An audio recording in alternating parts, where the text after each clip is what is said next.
First of all, tell us, what's customer first culture? Customer first culture is a result of being, I suppose, very late in the game, understanding that the culture of a company really dictates what that company does. And customers first culture is dedicated to helping organizations put customers at the heart of what they do. I have to say, it really dawned on me maybe 4 or 5 years ago that actually culture really does eat strategy for breakfast, as the expression goes. And it's critical that you get the culture of the organization, not just the contact center, not just the sales organization, not just the marketing organization, the entire organization focused on putting customers first. That's interesting. And tell us, how are customers' demands changing?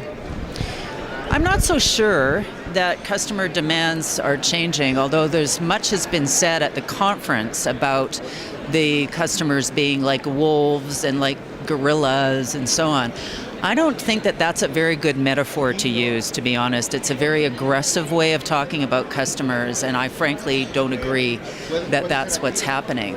What I think is transpiring is that the advent of social media, the internet, the transparency that organizations now have to deal with, that customer demands are louder than they used to be.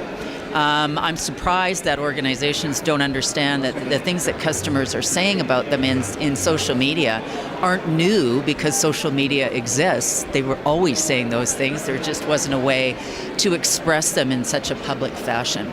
But I will tell you, though, Louise, that as we improve levels of customer service, people will get used to higher levels of service, and it will continue to help us improve. And I think that's the way you have to think about it. You can really never kind of relax and say, yes, we're there, we're looking after our customers. So statistics say that customers are more demanding. I'm not so sure. I'd really like to understand that in a lot more detail. And what would you recommend to the organizations to give a best customer experience? Well, the advice that I have for contact professionals is really quite straightforward. Contact professionals today need to be a lot more strategic than they are. And what I mean by that is that they have to be able to engage their company in putting customers at the heart of what they do. It's true that you need to get the support of senior management, but it's not all about just a CEO. It's about the executive leadership of an organization. They often have the most fragile egos, and they often don't totally understand what the real customer experience is out there. So I invited the customer contact professionals here at the conference to start to think about how they could take a leadership role in their own organization. Because call centers are the drip tray of the organization, everything that happens upstream ends up in a call center, that it is important that you understand that you've got to engage all of the functions that come before you in order to improve the customer experience. If you only focus on improving the contact center, you've missed the point entirely. Fundamentally, customers don't get in touch with companies unless there's some kind of an irritation. It's not 100% true, but it's largely true. So you need to figure out what's creating those irritations. Is that a policy? Is it a bill problem? Some other part of the organization is responsible for those functions, not the contact professionals. And that's what I've invited them to do, is to really think about how you engage the organization. And I talked a little bit about how to do that in practical terms as well. And how do you imagine the customer service in 5 years?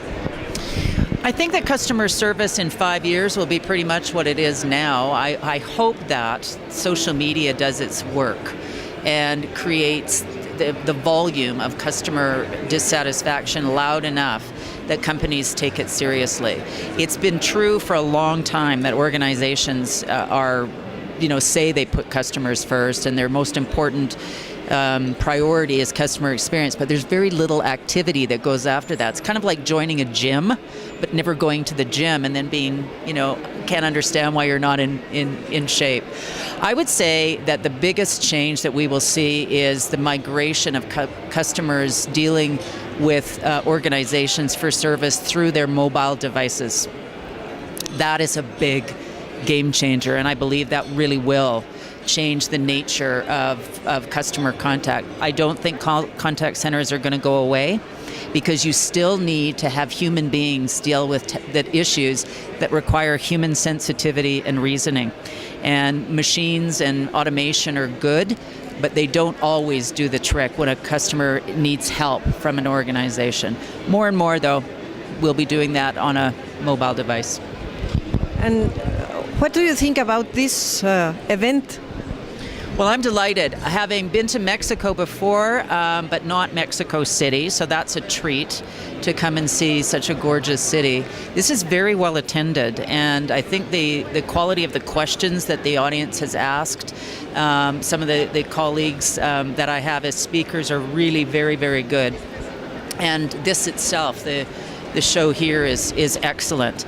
I like the mingling of the speakers with the delegates, with the vendors here, because everybody, I believe, everybody that's here has an accountability to helping us put customers at the heart of what we do, of what everybody does.